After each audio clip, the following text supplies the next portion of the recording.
반갑습니다. 한 주간 평안하셨습니까? 12주차 성경 읽기를 위한 강의를 하고자 합니다. 이번 주에 읽을 성경은 사무엘하 성경과 그리고 열왕기상 전반부의 성경인데, 강의는 사무엘하 성경을 중심으로 강의하겠습니다. 사무엘하에 나타난 그리스도를 한 문장으로 정리하면 예수 그리스도는 우리의 왕이시다, 왕정시대의 시작을 말하고 있는 성경이지요. 명칭은 사무엘하. 본서의 본래는 사무엘상과 한 권으로 편집이 되었는데 70인역 번역자들에 의해서 두 권으로 나눠지게 됩니다. 그래서 영어 성경과 한글 성경 등 대부분의 현대 성경들이 이렇게 70인역의 분류에 따라서 사무엘상과 사무엘하로 구분하고 있습니다. 저자는 사무엘상과 마찬가지로 정확하게 누구인지 알 수 없습니다. 사무엘인지 나단인지 갓인지 선지자들 중에 한 사람으로 추정되는데 정확하게는 알 수 없습니다. 다만 본서의 단일성과 문장 배열의 계획성 등은 한 사람의 저자가 독특한 목적과 문학적 역량으로 편집 기록하였음을 알 수가 있는 겁니다. 기록의 장소는 이스라엘 가나안 땅 어느 한 곳이었겠지요. 기록의 연대는 왕정시대의 기록이기 때문에 북왕국 사마리아가 함락하기 그 전에 왕정시대를 정리하기 위하여서 기록하는 것으로 추정합니다. 기록의 목적, 이제 부록 지도 13번에 다윗과 솔로몬 시대의 영광, 그 영토와 여러 지명들에 대한 지도를 참고하면 되겠습니다. 기록의 목적은 첫째는 다윗의 왕위 등극과 정복 사업, 그리고 다윗의 타락과 다윗의 교만, 그리고 징계와 회개와 용서에 이르는 다윗의 생애는 인간적인 결함에도 불구하고 하나님 나라의 도구로 사용하시고 하나님의 뜻을 실현하심은 하나님의 주권적인 섭리를 나타내고 있는 성경이다. 하나님께서 다윗을 사용하셨다라는 거지요. 둘째는 하나님의 궤를 운반할 때 범한 다윗의 실수. 사사시대 말기에 하나님의 법궤가 저 블레셋 사람들에 의하여서 탈취를 당했지요. 그러나 사울왕 시대에는 하나님 중심의 신앙이 부족했기 때문에 법궤를 예루살렘으로 옮겨오고자 하는 그런 신앙적 결단을 내리지 못합니다. 그런데 왕으로 세움을 입은 다윗이 법궤를 예루살렘으로 옮겨오는데 혼자서 그리고 인간적인 생각으로 결정을 하고 옮겨옵니다. 사람이 생각할 때에 좋은 방법으로 성대하게 그 법궤를 옮겨오려고 했지요. 그것은 인간의 생각이었습니다. 중요한 것은 사람의 생각이 아니라 하나님의 말씀에 의한 것이지요. 그러므로 말씀을 가까이 하고 공부해야 한다. 이것이 이 사무엘하 성경의 기록 목적 가운데 하나입니다. 그 이제 중심 내용을 보면은 사무엘하 6장 1절에서 7절의 말씀을 보겠습니다. 다윗이 이스라엘에서 뽑은 무리 3만 명을 다시 모으고 다윗이 일어나 자기와 함께 있는 모든 사람과 더불어 바알레 유다로 갔어. 거기서 하나님의 궤를 메어오려 하니 그 궤는 그룹들 사이에 좌정하신 만군의 여호와의 이름으로 불리는 것이라. 그들이 하나님의 궤를 세수레에 신고 산에 있는 아비나답의 집에서 나오는데 아비나답의 아들 우사와 아요가 그 세 수레를 모으니라. 그들이 산에 있는 아비나답의 집에서 하나님의 궤를 싣고 나올 때에 아요는 궤 앞에서 가고 다윗과 이스라엘 온 족속은 잣나무로 만든 여러 가지 악기와 수금과 비파와 소고와 앙금과 제금으로 여호와 앞에서 연주하더라. 그들이 나곤의 타작마당에 이르렀으는 소들이 띠므로 우사가 손을 들어 하나님의 궤를 붙들었더니 여호와 하나님이 우사가 잘못함으로 말미암아 진노하사 그를 그곳에서 치시니 그가 거기 하나님의 궤 곁에서 죽으니라. 다윗이 하나님의 궤 법궤를 예루살렘으로 운반하기 위해서 3만 명의 병사를 동원을 하고 여러 악사들을 동원을 하고, 그리고 법궤를 운반하기 위해서 새로 만든 수레를 만들었습니다. 사람들이 보기에 좋지요. 그러나 하나님은 좋은 게 아니라는 거죠. 하나님의 말씀대로 하는 것이 하나님 앞에는 바른 것입니다. 역대상 15장 13절에 보면은 전에는 너희가 매지 아니하였으므로 우리 하나님 여호와께서 우리를 찢으셨으니 이는 우리가 규례대로 그에게 구하지 아니하였음이라 하니 라고 합니다. 다윗이 하나님의 말씀의 법궤를 어떻게 운반하였는가, 그것을 묻거나 연구하지 아니하고 자기 생각에 좋은 대로 했지요. 그냥 하나님의 말씀은, 법궤는 제사장들이 어깨에 메고 운반하는 것입니다. 그러나 다윗은 그렇게 하지 않았다라는 거지요. 그러니까 이 사무엘하 성경은 하나님의 말씀대로 하는 것이 옳고 바르고 기쁨이 되는 것이지 좋은 게 아니라는 것을 말하고 있습니다. 그래서 성경을 공부하고 연구해야 한다. 이것이 기록 목적 가운데 하나입니다. 주제는 다윗 왕국의 설립과 발전과 확립. 우리가 성경을 읽어가면은 느끼게 되겠지만은 이 사무엘하 이 성경은 다윗 왕 한 사람의 이야기입니다. 역사 이야기라는 말이죠. 사무엘상 13장 14절을 보면은 여호와께서 그의 마음에 맞는 사람을 구하여 여호와께서 그를 그의 백성의 지도자로 삼으셨느니라 하고, 그리고 사무엘하 7장 12절에는 네 수완이 찼어 네 조상들과 함께 누울 때에 내가 네 몸에서 날 내 실을 네 뒤에 세워 그 나라를 견고하게 하리라. 다윗 왕국의 시작과 발전과 확립, 이것이 사무엘하 성경의 중심 주제입니다. 사무엘하 성경이 갖는 몇 가지 특징은, 첫째는 다윗을 중심한 역사서다. 다윗을 중심으로 이스라엘 왕국의 번영과 수치가 적나라하게 묘사되어 있는 인물 중심의 역사서다라는 겁니다. 둘째는 왕권 확립의 책입니다. 주제에 따라서 특징이 이제 나타나겠지요. 다윗은 하나님께서 위임하신 이스라엘에서 40년간 왕으로 통치를 하는데, 다윗이 7년 6개월 동안에는 유다 지파의 땅 헤브론에서 왕이 되고, 그때는 이제 7년 6개월 동안은 유다 지파의 왕이었고, 나머지 33년은 예루살렘에서 왕으로 되는데 온 이스라엘의 왕이 되는 겁니다. 세 번째는 하나님의 주권과 은혜의 책이다. 이스라엘의 번영과 다윗의 영화는 인간의 지략이나 이스라엘의 잠재력에 의한 것이 아니고 하나님의 무한한 은혜가 담겨 있는 이야기다. 하나님의 주권과 은혜의 역사책이다. 넷째는 회개와 용서의 책입니다. 다윗이 큰 죄를 몇 차례 범합니다. 어쩔 수 없는 인간의 한계와 하나님의 용서를 기록하고 있다. 사람은 어쩔 수 없다라는 거죠. 사무엘하 성경의 구성입니다.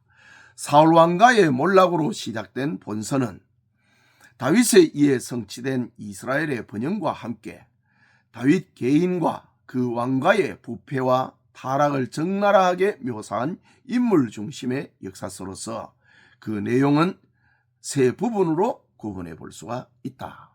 첫째, 1장에서 10장까지는 사울 왕가의 몰락과 다윗의 즉위입니다. 사울과 요나단의 죽음으로 나타난 사울 왕가의 몰락과 새로운 왕 다윗이 즉위하고 있는 내용들, 10장까지의 내용이고, 그 다음에 11장에서 20장까지는 다윗의 침책입니다. 다윗이 범죄로 야기된 궁중 내부의 암투와 반역의 사건들, 다윗이 충신 우리아를 죽이고 그의 아내 바세바를 아내로 만들어버리는 이 사건으로 인하여서 야기된 궁중 내부의 암투와 반역의 사건들을 기록하고 있습니다. 그리고 21장 이후에 다윗 통치의 말기, 다윗의 노년기의 실수입니다. 다윗의 노년기의 실수는 인구를 조사하는 겁니다. 물론 성경에 보면은 인구를 조사하는 장면들이 그때마다 이래 나타납니다. 그러나 이제 그 동기가 이제 하나님을 의지함보다는 우리나라의 병력이 얼마나 눈에 보이는 병력이 얼마나 강한가, 그것을 나타내려고 했지요. 교만이지요. 그러다가 하나님 앞에 징계를 받고 있는 그런 내용들. 자, 사무엘 하 성경에 나타난 그리스도를 살펴봅니다. 다윗에게 약속하신 영원한 나라, 그리고 그의 왕이, 그의 자손은 그리스도를 통해 성취될 하나님의 나라를 예언한 것이다. 사무엘하 7장 12절에서 16절을 보면은 내 수완이 차서 내 조상과 함께 누울 때에 내가 네 몸에서 날 내 실을 네 뒤에 세워 그의 나라를 견고하게 하리라. 나라와 왕위와 자손에 대한 약속입니다. 그는 내 이름을 위하여 집을 건축할 것이요 나는 그의 나라 왕위를 영원히 견고하게 하리라. 나는 그에게 아버지가 되고 그는 내게 아들이 되리니 그가 만일 죄를 범하면 내가 사람의 매와 인생의 채찍으로 징계하려니와 내가 네 앞에서 물러나게 한 사울에게서 내 은총을 빼앗은 것처럼 그에게서 빼앗지는 아니하리라. 내 집과 내 나라가 내 앞에서 영원히 보존되고 내 왕위가 영원히 견고하리라 하셨다 하라. 영원히라는 말이 반복이 되고 있습니다. 하나님께서 다윗과 그 후손, 그의 나라를 견고하게 하겠다고 하는 약속. 이것은 그리스도를 통해 성취될 하나님의 나라를 예언하는 것이다. 누가복음 1장 12절에는 그가 예수님의 탄생기사지요. 그가 큰 자가 되고 지극히 높으신 이의 아들이라 일컬어질 것이요. 주 하나님께서 그 조상 다윗의 왕위를 그에게 주시리니 영원히 야곱의 집을 왕으로 다스릴 것이며 그의 나라가 무궁하리라. 바로 하나님께서 다윗에게 약속을 하셨던 그것이 예수님에게서 성취된다 이거죠. 그리스도를 통하여서 그의 나라는 영원히 이루어진다, 나타난다, 그것을 말하고 있습니다. 두 번째는 다윗의 노년기에 교만하여 인구조사를 하다가 하나님의 징계로 전염병이 발병하여 7만 명이 죽습니다. 이때 다윗이 죄를 용서받고 재앙을 그치게 한 제단은 속죄의 제물 대신 그리스도를 예표한다 라는 겁니다. 사무엘하 24장 18절에서 19절 그리고 25절을 보면은 그날의 갓이 다윗에게 이르러 그에게 아뢰되 올라가서 여부수 사람 아라우나의 타작 마당에서 여호와를 위하여 제단을 쌓으소서 하매 다윗이 여호와께서 명령하신 바 갓의 말대로 올라가니라. 그곳에서 여호와를 위하여 제단을 쌓고 번제와 화목제를 드렸더니 이에 여호와께서 그 땅을 위한 기도를 들으시매 이스라엘에게 내리는 재앙이 그쳤더라. 다윗의 교만으로 인하여서 7만 명이 전염병으로 죽고 천사가 칼을 빼어서 예루살렘을 멸하려고 할 때에 하나님께서 다윗으로 하여금 살 길을 열어주는 겁니다. 다윗이 하나님이여 내가 죄를 범하였는데 이 백성은 용서해 달라고 이래 합니다.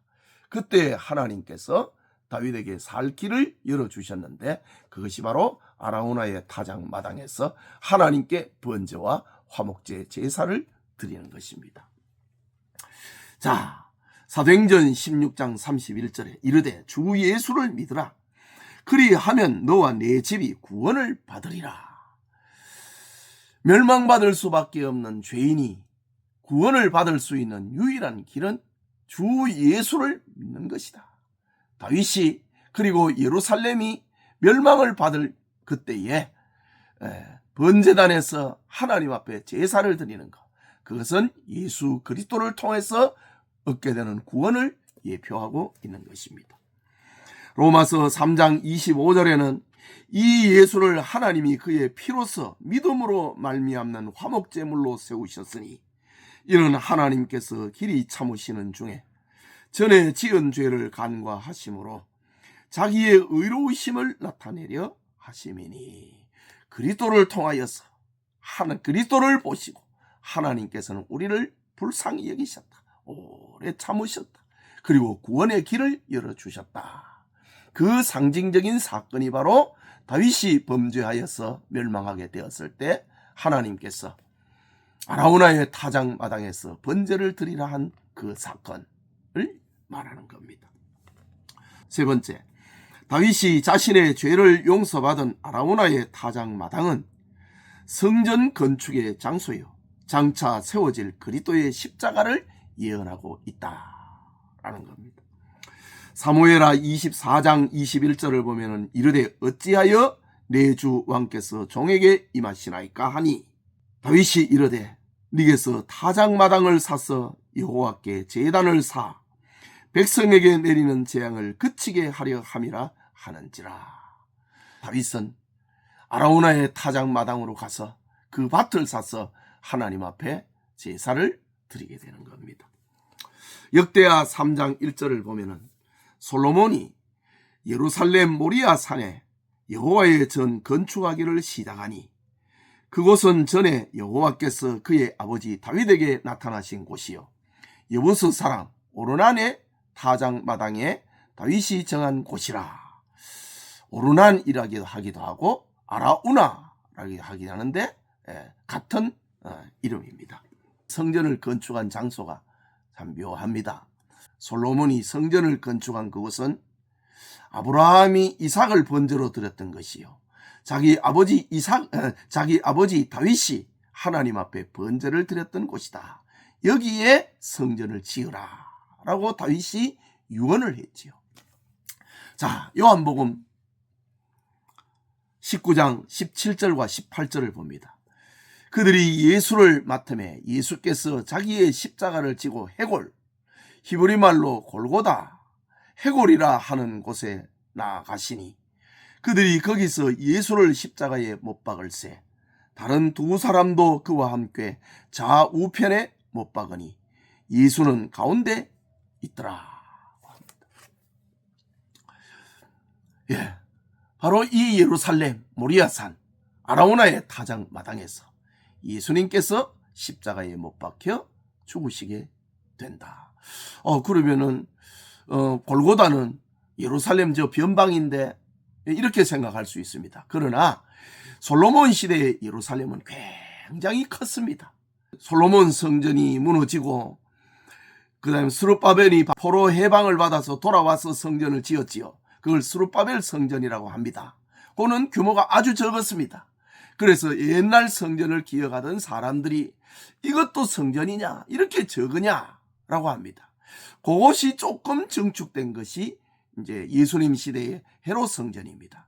그렇다고 하면은 솔로몬 시대의 넓은 터는 바로 이 골고다까지 다 포함하고 있는 예루살렘입니다. 예수님께서 거기에 십자가에 못 박혀 죽으셨다. 참 신비하지요. 아브라함이 이삭을 드렸던 곳이요 다윗이 번제와 화목제 제사를 드렸던 곳이요 솔로몬이 그곳에 성전을 지었고 예수님이 십자가에 못 박혀 죽으신 곳이었다. 그 다음에 네 번째, 북왕국 이스라엘은 9 왕조가 바뀝니다. 210년 동안에 19명의 왕인데 평균 2대를 못 가고 왕조가 바뀌었다 했지요. 예.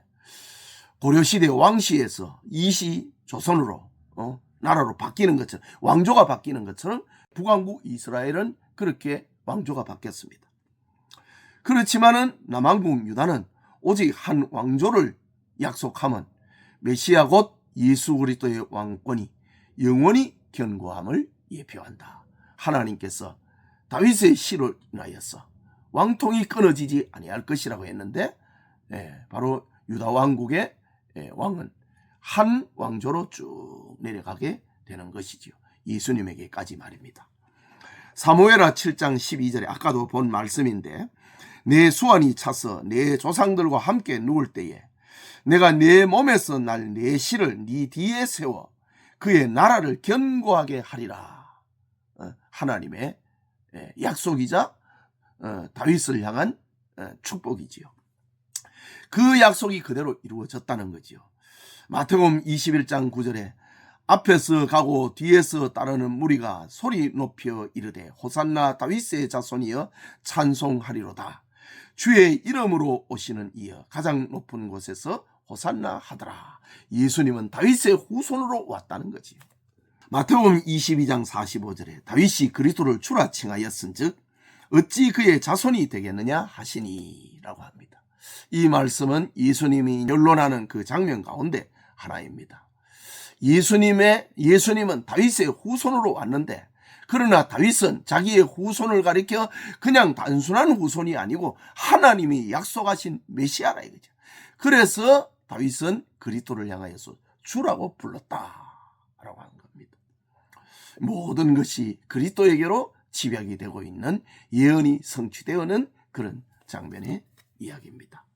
이번 주간에 이렇게 사무엘하 성경을 읽어가면서 주님을 만나는 그런 신비의 역사가 일어나기를 축복합니다. 기도합시다. 하나님 아버지, 12주차 성경을 읽기 위하여 우리가 공부를 했습니다. 개론적으로 공부를 하고 있습니다.